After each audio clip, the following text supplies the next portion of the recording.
Bismillahirrahmanirrahim. Assalamualaikum warahmatullahi wabarakatuh. Alhamdulillahirabbil alamin. Iyyaka na'budu wa iyyaka nasta'in. Asyhadu an la ilaha illallah, asyhadu anna Muhammadar Rasulullah. Allahumma shalli wa sallim wa barik ala Rasulillah Sayyidina Muhammad wa ala alihi wa sahbihi ajma'in. Rabbi shrah li sadri wa yassir li amri wahlul 'uqdatam min lisani yafqahu qawli. Subhanaka la ilma lana illa ma 'allamtana innaka antal alimul hakim. Alhamdulillah para jamaah seluruh Babul Jannah dan warga komplek Dinasti Indah yang kami muliakan dan senantiasa dirahmati Allah. Alhamdulillah kita senantiasa bersyukur, berterima kasih kehadirat Allah atas segala nikmatnya. Kita diberikan kesehatan, kekuatan dan kesempatan. Kita sudah sempat melaksanakan sholat subuh secara berjamaah. Pembahasan kita pagi hari ini adalah tentang masalah imam atau sholat berjamaah.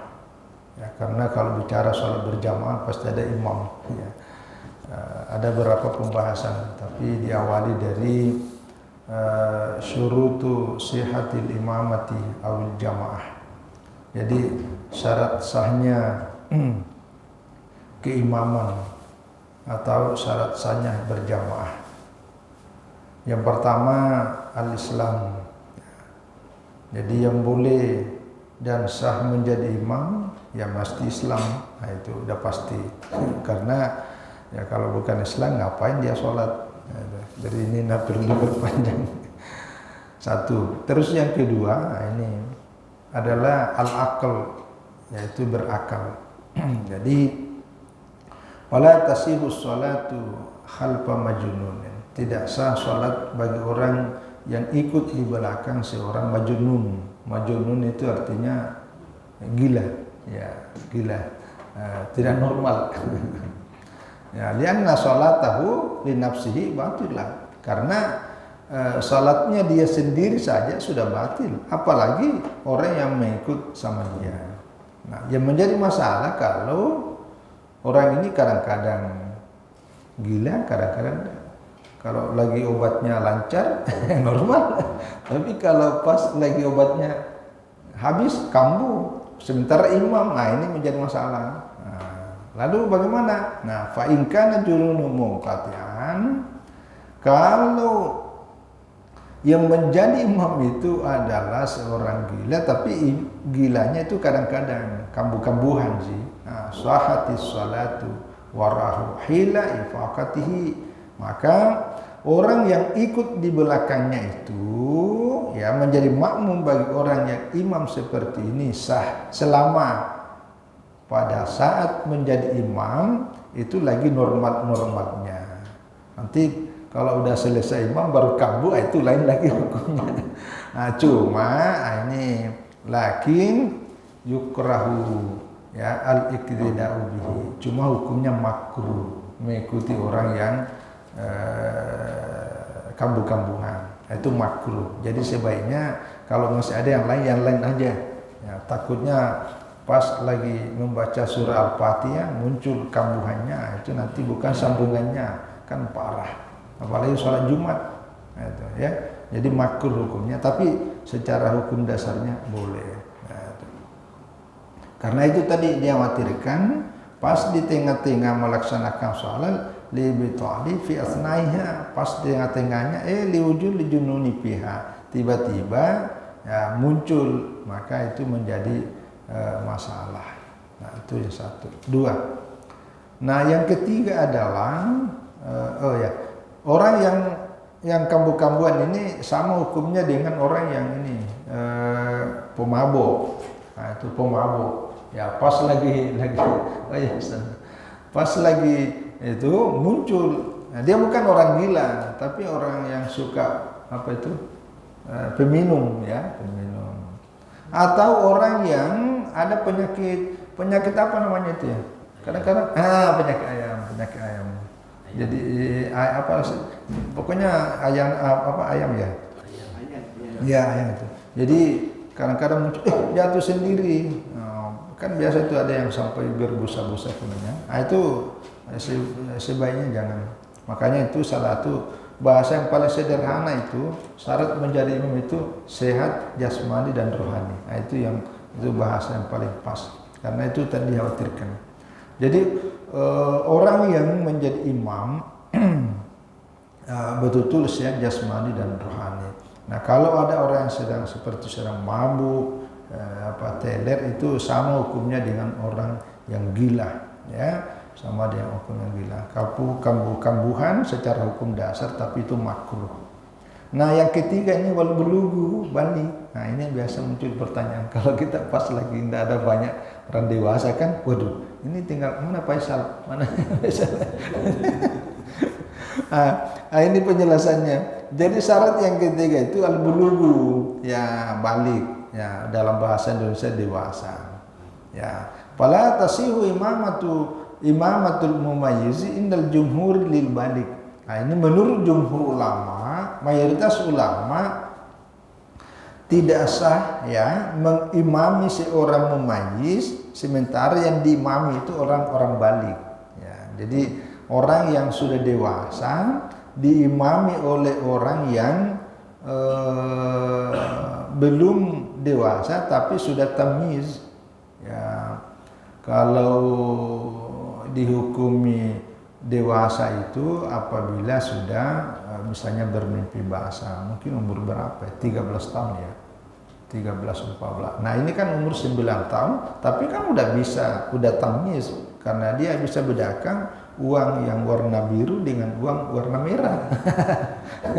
Nah, itu udah tamyiz, dia bisa bedakan mana yang baik, mana yang buruk, tetapi secara hukum itu belum dewasa, tapi tamyiz. Nah, menurut jumhur ulama yang begini nih, kan sekarang banyak anak-anak yang belum dewasa tapi sudah hafal Al-Quran, itu sudah tamyiz, hafal Al-Quran. Nah, tapi yang di belakangnya orang-orang balik. Nah, itu sebaiknya itu menurut jumhur ulama tidak boleh. Ya, fi fardin aw naflin indal Hanafiyah.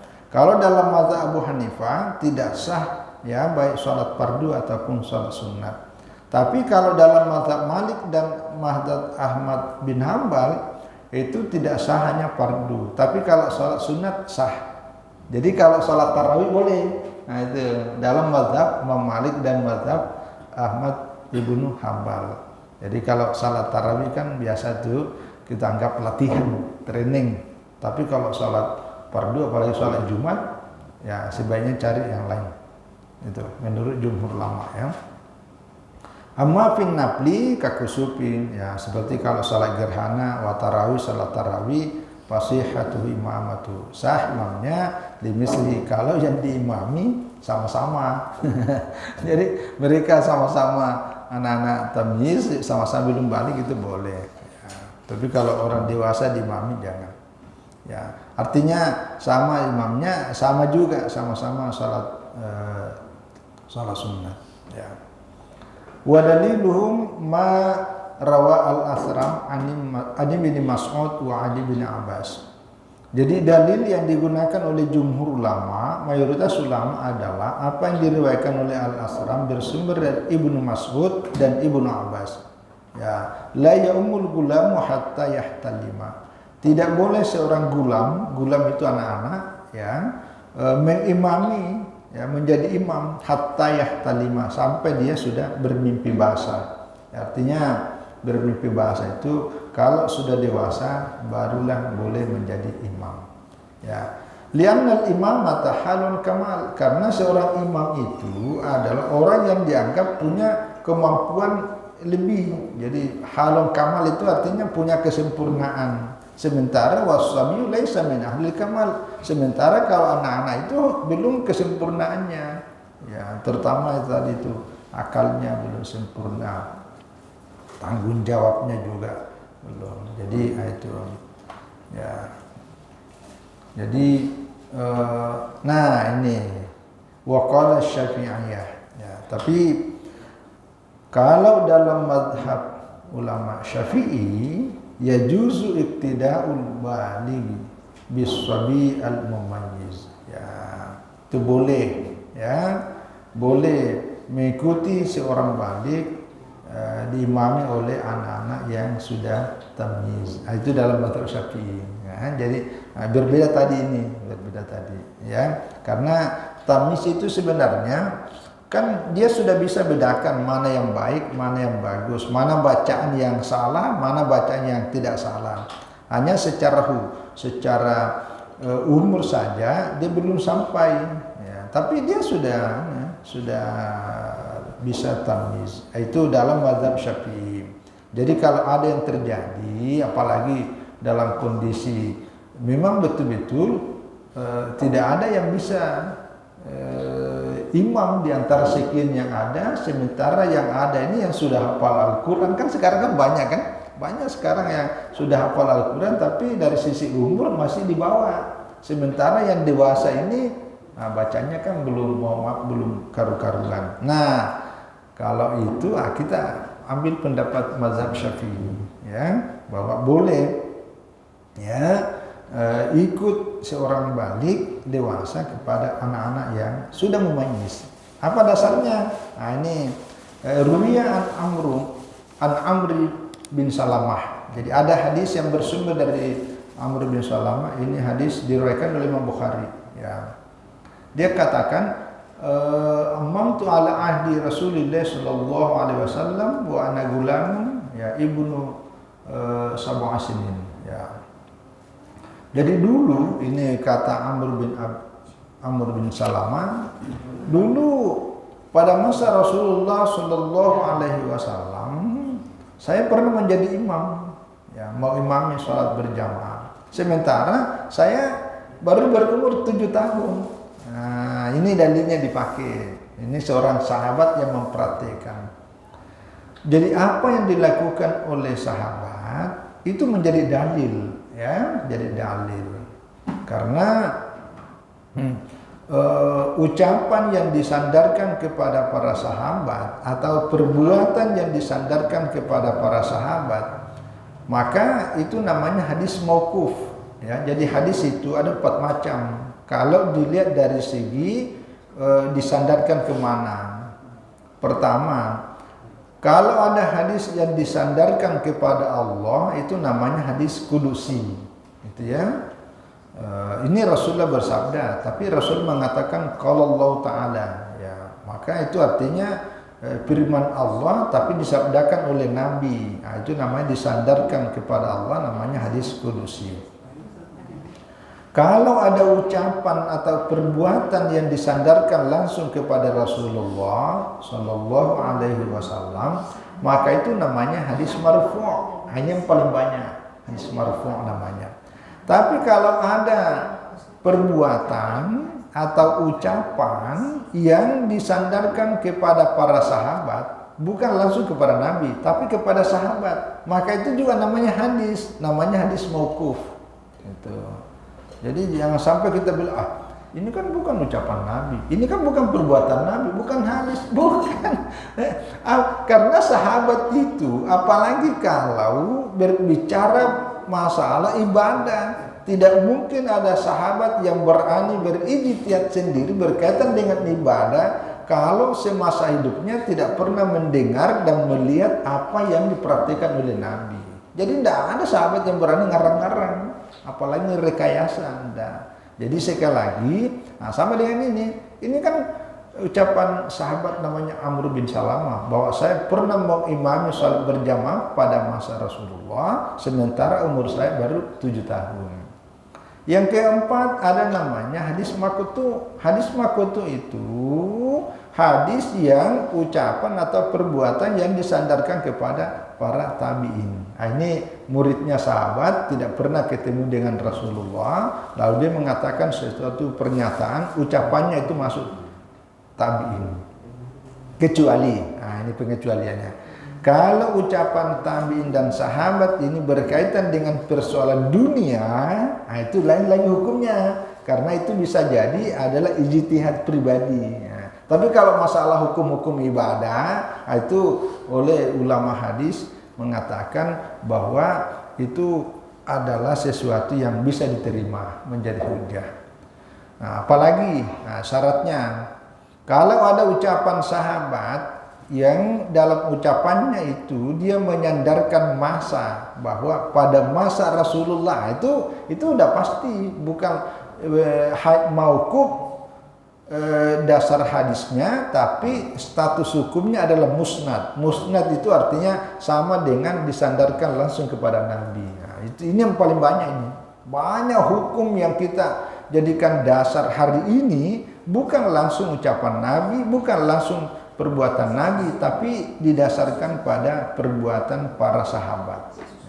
Nah, ini juga penting ini untuk mengingatkan nanti bulan Ramadan, karena muncul lagi istilah salat tarawih 20 dengan salat tarawih 8. Nah, kalau tarawih 20 itu kan Umar bin Khattab, ya. Jadi ada orang bilang begini, dibandingkan, itu kan cuma Umar bin Khattab. Kalau 8 ini kan Nabi. Pilih mana? Mau pilih Nabi atau pilih Umar?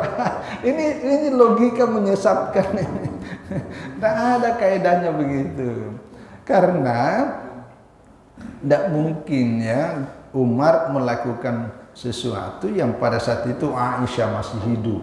Kan yang 8 itu diriwayatkan dari Aisyah. Apalagi kalau ada perbuatan sahabat dan sahabat pada diam, tidak ada yang menegur, tidak ada yang berdebat, itu artinya menyetujui. Tidak ada apa-apa. Nah, itu penting kaidah seperti itu. Nah, sama dengan ini ya.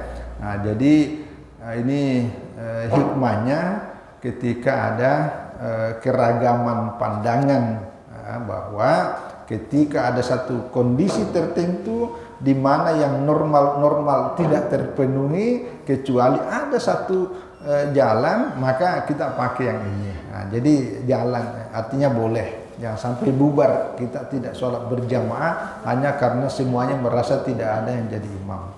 Ya, gitu ya. Nah, yang keempat syaratnya adalah az-dzukuratul muhaqqiqah. Nah, ini al-dzukura ini laki-laki, tapi kadang ada kata al-muhaqqiqah.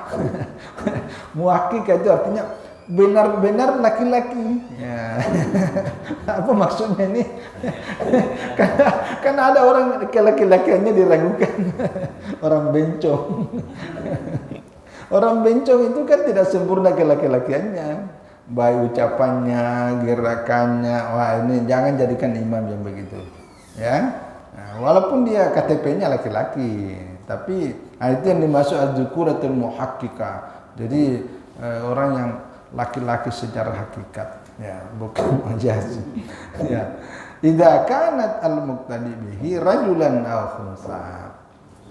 Kalau yang ikut di belakangnya itu adalah, yang diimami itu adalah laki-laki atau perempuan. Ya, jadi kalau ada laki-laki itu wajib, ya, tidak sah menjadi imam seorang perempuan. Nah, ini penting karena dalam dunia modern ini kan serba menggunakan logika. Ini pernah kejadian, tapi udah hilang ceritanya. Itu ada seorang perempuan profesor di Amerika itu.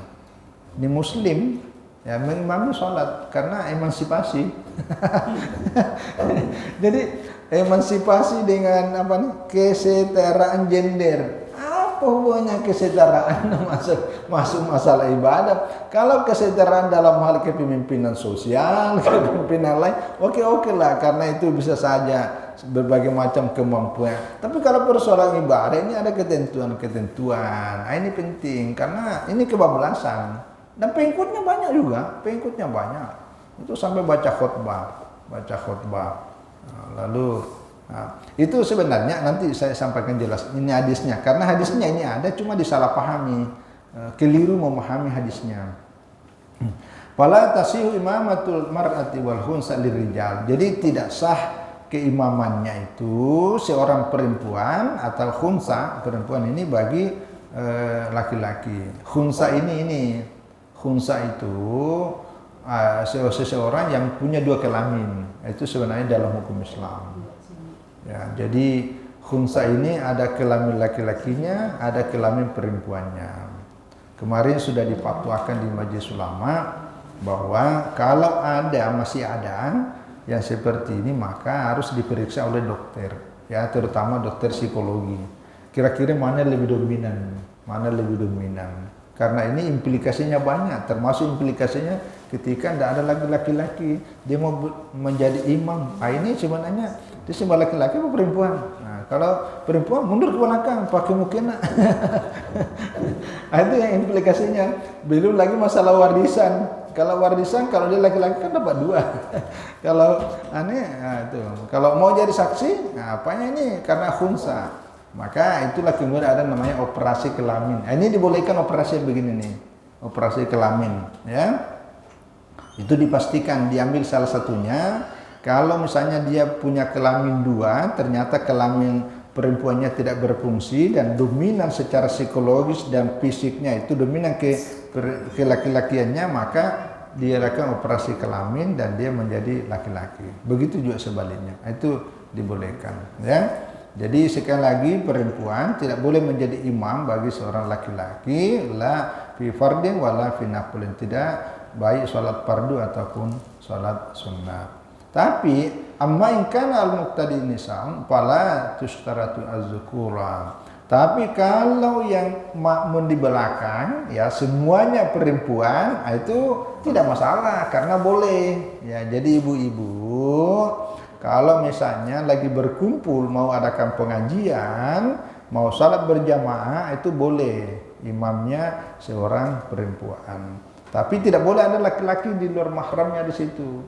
Ya, kalau imam seorang perempuan sesama perempuan itu boleh mengeraskan bacaannya seperti sholat biasa selama situ tidak ada laki-laki.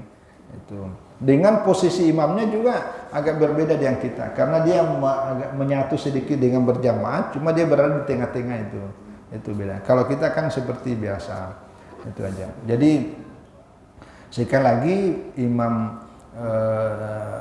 selama tidak ada laki-laki, kalau ada laki-laki itu mesti sesama laki-laki, ya. Ya, fala tushtaratu az-zukuratu fi imamihinna 'inda Syafi'i wal Hanabilah. Jadi tidak disyaratkan harus laki-laki kalau ada sesama perempuan yang menjadi makmum dalam mazhab Imam Syafi'i dan Ahmad ibn Hanbal. Fatasi imamatul mar'ati lin nisa indahum. Ya, jadi itu boleh sah. Ya, karena ini dalilnya ini nih. Ya, marwi an Aisyata. Ini riwayat Abu Daud, ya. An Aisyata wa Ummu Salamah. Jadi ada riwayat dari Aisyah dan Ummu Salamah wa Atha dan Atha ini. Annal mar'ata ya ta'ummun nisa. Bahwa seorang perempuan boleh mengimami seorang sesama perempuan, ya. Warawa dari kutuni an Ummi Warakah, ini ceritanya. Annahu sallallahu alaihi wasallam adina laha an ta'umma nisa dariha. Bahwa Nabi sallallahu alaihi wasallam mengizinkan kepada Ummu Warakah ini untuk mengimami perempuan yang ada di rumahnya. Nah, ini saya mau jelaskan. Nah, ini hadis, inilah yang dijadikan oleh ulama bahwa boleh seorang perempuan menjadi imam bagi makmumnya yang sama-sama perempuan. Begitu juga dalil yang tadi yang lainnya itu bahwa tidak boleh ya mengimami seorang perempuan kepada laki-laki yang ada. Nah, ini hadis karena ceritanya begini. Jadi ada seorang perempuan ini Ummu Warakah yang punya jasa besar di dalam Islam. Dia minta izin. Dia mau sekali di rumahnya itu dikunjungi oleh Rasulullah SAW. Itu kan menjadi sebuah keberkahan, ya. Jadi ingin sekali, ya Rasulullah, kapan bisa datang ke rumah saya? Itu keinginannya. Akhirnya suatu saat dia datang betul. Dan dalam sebuah riwayat juga menyebutkan ketika berada di rumahnya, jadi sampai waktu sholat itu, karena ini yang diinginkan, seorang perempuan kan jarang diimami oleh Rasulullah, ya, karena yang datang ke masjid sholat Jumat kan laki-laki semua. Nah, ini yang dicita-citakan Ummu Warakah ini. Jadi begitu sampai di rumahnya, masuk waktu, nah itulah sholat. Jadi merasa luar biasa. Selain dikunjungi rumahnya, Nabi sholat di situ bersama. Nah, ketika itu dia nanya, bagaimana kalau kami ya Rasulullah? Rasulullah pulang dan semua, kami sama-sama ini, kami semua di rumah ini, boleh nggak kami sholat berjamaah? Oh boleh. Nah inilah yang dimaksud. Jadi Rasulullah SAW mengizinkan kepada Ummu Waraqah ya untuk mengimami sesama perempuan pidariha. Nah di rumahnya. Nah ini damirnya di rumahnya. Oleh ada orang yang memahami bahwa di rumahnya ini bukan cuma perempuan itu. Jadi ada pembantunya, orang-orang yang ada di sekitar situ juga laki-laki. Jadi karena adanya laki-laki itu artinya Nabi mengizinkan seorang perempuan mengimami laki-laki. Nah itu perdebatannya. Tapi hanya 1-2 orang yang memahami seperti. Karena ini jelas karena hadisnya bukan cuma ini. Nah, ini yang dipakai siapa lagi namanya ini? Ada seorang perempuan Afrika itu yang tinggal di Amerika dan mempelopori tentang ini kesetaraan itu. Ini hadis ini yang dipakai karena di rumahnya nyahnya itu dianggap bahwa di rumah Ummu Waraqah ini bukan hanya perempuan semua, tapi di situ ada laki-laki. Itu menunjukkan bahwa Nabi mengizinkan seorang perempuan mengimami perempuan dan diantaranya juga ada laki-laki. Tapi itu pemahamannya oleh para ulama dianggap keliru, ya, keliru cara memahaminya damir. Ya. Jadi sekali lagi walatu kurang dari Syafi'an jama'atan nisa. Jadi dalam mazhab Syafi'i tidak dimakruhkan bagi seorang perempuan mengadakan sholat berjamaah sama perempuan. Bal tustahabu, bahkan disunatkan. Itu dalam mazhab Syafi'i, ya, wataqifu wastahunna. Ya, tapi cara posisi tadi itu berada di tengah-tengah. Ya.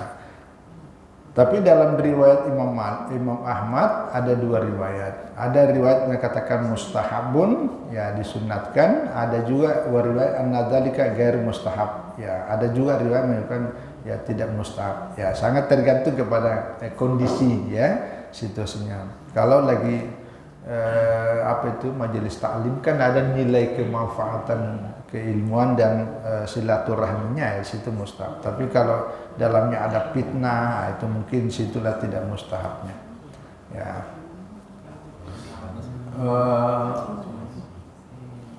Yang berikut adalah at-taharatu minal hadasi wal khubus. Ini udah pastilah. Ya, seorang imam itu mesti bersih, suci dari hadas dan najis. Ini udah pastilah karena itu memang syarat. Bukan hanya imam, kita makmum juga tidak boleh sholat sementara dalam keadaan berhadas atau ada najis. Ya, nah, kecuali ini kadang-kadang ini panjang anunya. Kalau imamnya ini, ya, dia berhadas, tapi dia tidak sadar, dia tidak tahu. Contoh ya, imam bunyi pantatnya tuh, nah, tapi dia tidak sadar. Di belakangnya tahu, wah ini imam kita kentut. Nah imam ini makmum tidak boleh lagi ikut, tidak boleh. Ini makmum karena kaidahnya itu kita tidak boleh menjadi makmum kepada seseorang yang kita yakini bahwa sholatnya batal. Gitu. Begitu juga imamnya ini pakai sarung. Sarungnya itu bolong. Ya mungkin karena biasa kan, ada rokok. Ini mohon maaf ya yang perokok ya. Dewan Suro suka rokok. Bolong. Nah itu kan bolong, pas bolongnya itu di atas sekitar paha, di atas lutut. Nah itu kan aurat. Nah auratnya ini dilihat oleh makmum. Ah ini aurat. Nah itu tidak sah bagi makmum. Tapi imamnya sah sendiri karena dia tidak tahu. Nah tidak tahu. Kecuali kalau sarungnya tersingkap karena mungkin lagi kencang angin, kipas anginnya terlalu kencang, itu terbuka tapi cuma hanya selintas langsung ditutupi, itu masih sah. Itu begitu juga karena tidak boleh ada khabas najisnya. Dia tidak lihat bahwa sarung yang dia pakai itu ada situ najis, mungkin ada darah, ada nanah yang banyak. Kalau nanah sedikit masih bisa dimaafkan, sudah kering. Tapi ini masih darah segar atau najis lah apa.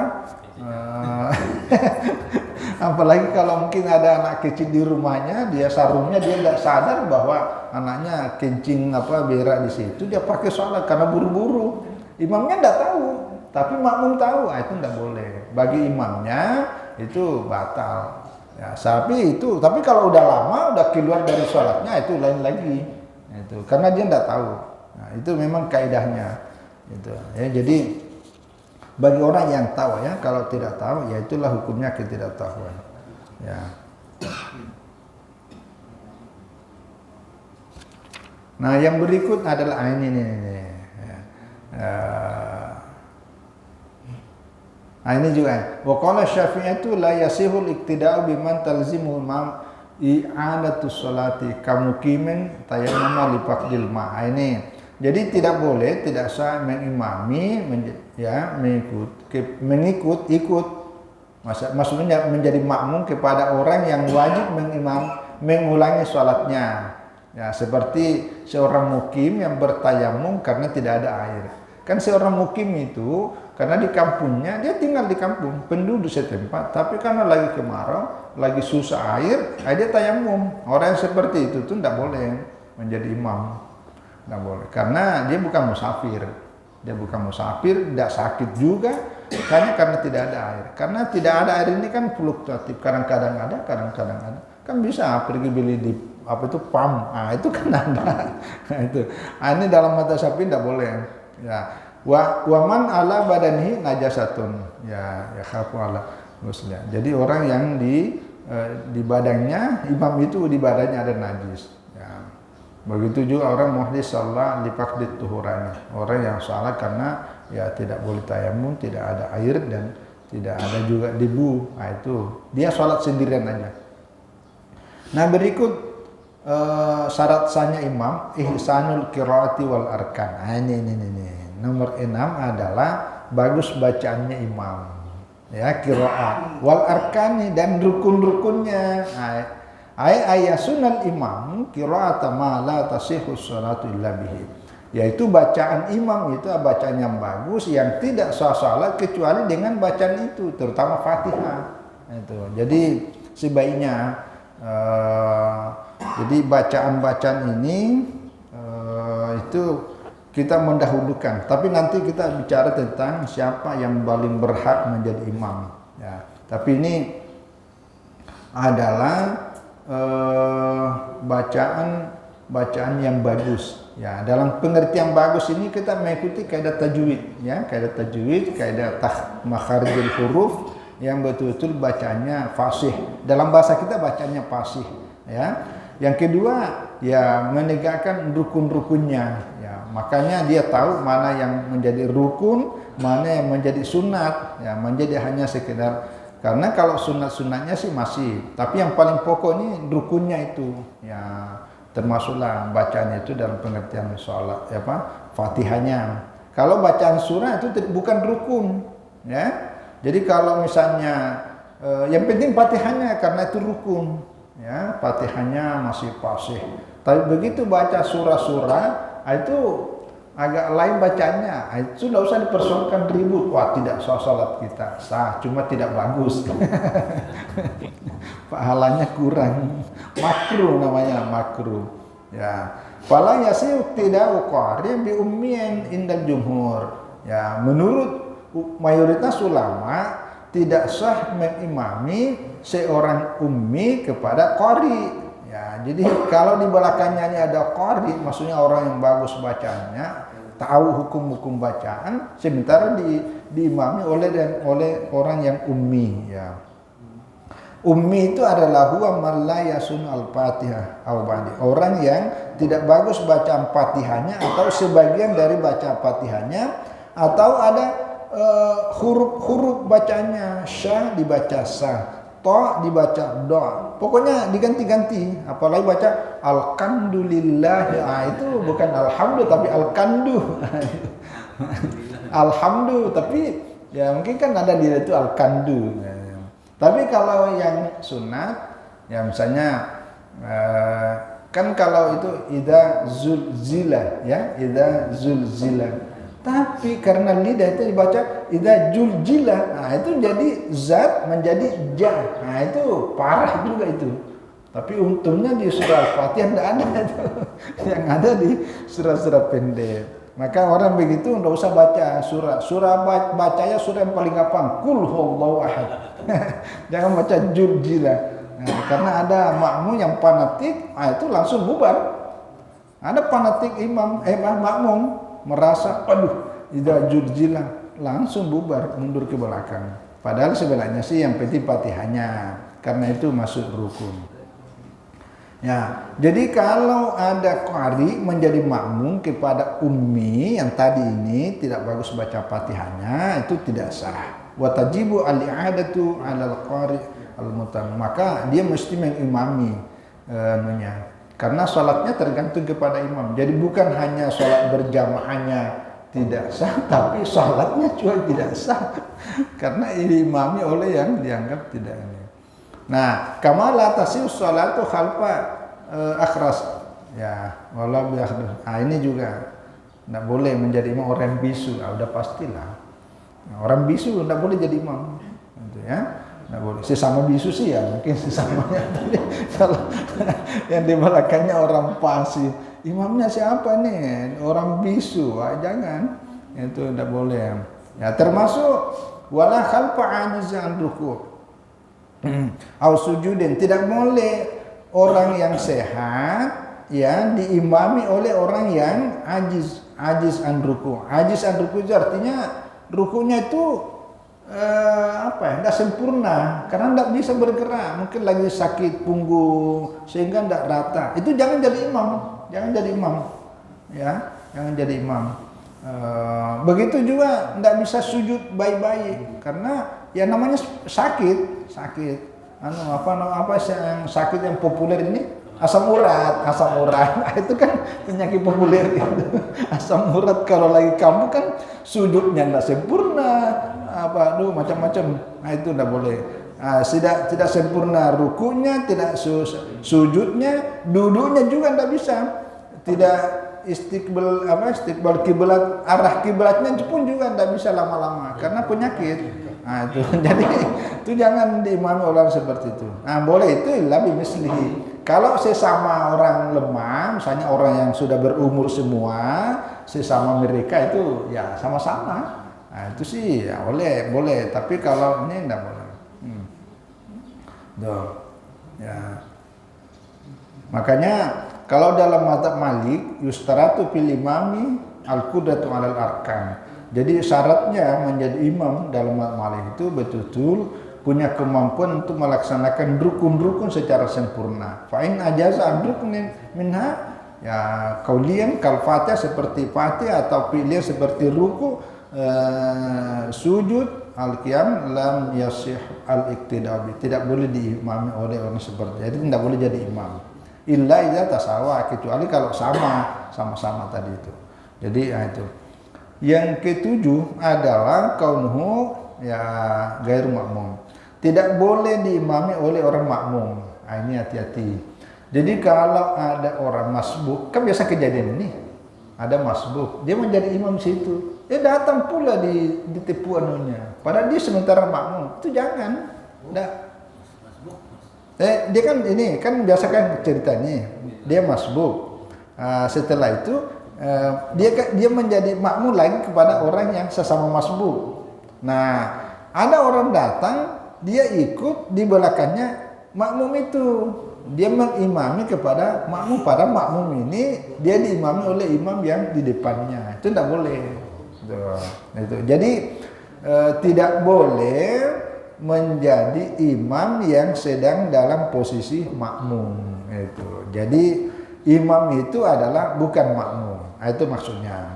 Ya, fala tasihul iqtida'u bi makmumin, tidak boleh mengikut kepada makmum. Bigari ya. Jadi itu intinya. Jadi maka posisi seseorang itu lihat betul kalau dia sendirian ya, tidak boleh mengikut kepada orang yang sudah masih dalam keadaan makmum. Yang berikutnya ini istirahatul Hanafiyah wal Hanabilah. Kalau dalam mazhab Hanafi dan Ahmad bin Hambal syarat sahnya menjadi imam itu as-salamatu minal a'dari, yaitu bebas dari segala keuzuran.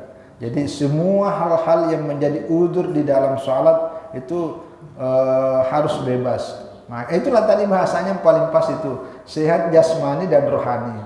Apa menjadi uzur? Misalnya ar-ri'ab, ad-daim. Ar-ri'ab, ad-daim itu artinya orang yang sering keluar darah dari ingusnya. Apa bahasa Indonesia itu ya? Mimisan. Jadi jangan jadi imam yang seperti itu, karena takutnya lagi sedang membaca Fatihah tiba-tiba datang mimisannya, itu kan najis karena darah itu. Jadi itu jangan.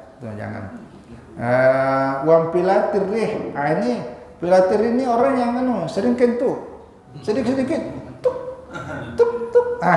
Itu jangan. Ya, sering. Nah, karena takutnya itu wasalsil al-baul. Ini wasalsil baul ini yang sering itu kencing. Beser itu, yang sering beser, yang kencing terus, sering kencing itu. Jangan, itu tidak boleh jadi imam seperti itu.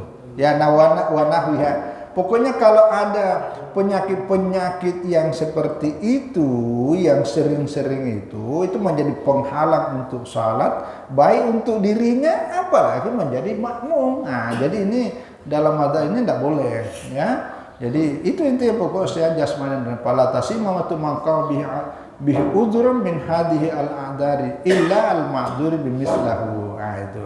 Jadi tidak boleh, tidak sah imamnya orang yang mempunyai udzur-udzur seperti itu. Kecuali kalau sesama yang diimami juga punya udzur yang sama, makmumnya sama, ya tidak ada pilihan. Itu tidak ada pilihan lain. Yang terakhir, waktunya udah ini, ayyakunal imamu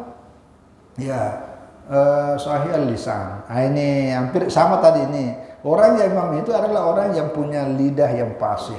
Ya, bihaisu yang bil hurufi ala wajhiha. Hampir sama tadi, bacanya bagus dan rukun-rukunnya, terutama rukunnya.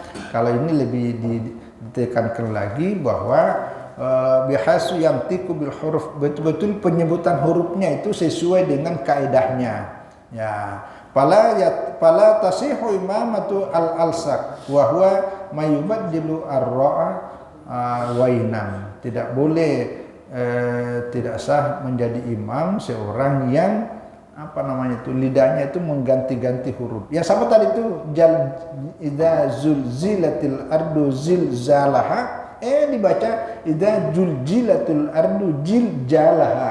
Jadi z jadi jim. Itu tidak boleh itu. Jangan jadi imam yang begini.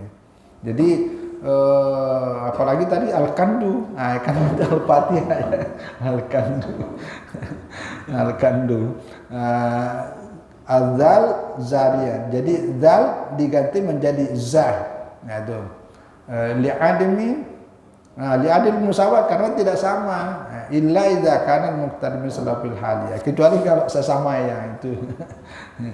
Ya, saya kira begitu.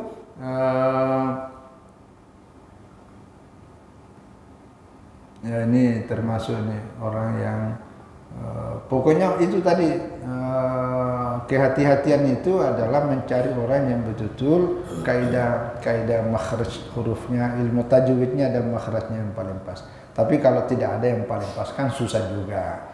Kita carilah yang bisa tapi tidak terlalu parah, ya. Apalagi memang ya sangat terbatas stoknya sesama jamaah itu. Saya kira ini ada 9 intinya kenapa agama mengatur seperti ini. Ini bagian dari kehati-hatian di dalam menjalankan ibadah.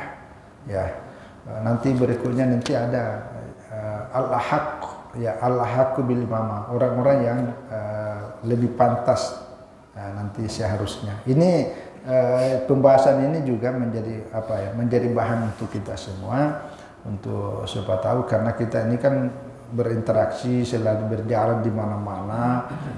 Ketika kita menjadi makmum atau menjadi imam, hal-hal inilah menjadi sebuah ketentuan dalam agama. Saya kira ini, terima kasih atas semua perhatiannya, mohon maaf atas semua kekurangan. Mudah-mudahan ini memberikan tambahan informasi untuk kita semua, terutama di dalam hal ibadah keseharian kita karena ada kaitannya dengan sholat berjamaah. Saya kira itu, wallahu a'lam bishawab. Wassalamualaikum warahmatullahi wabarakatuh. Ada yang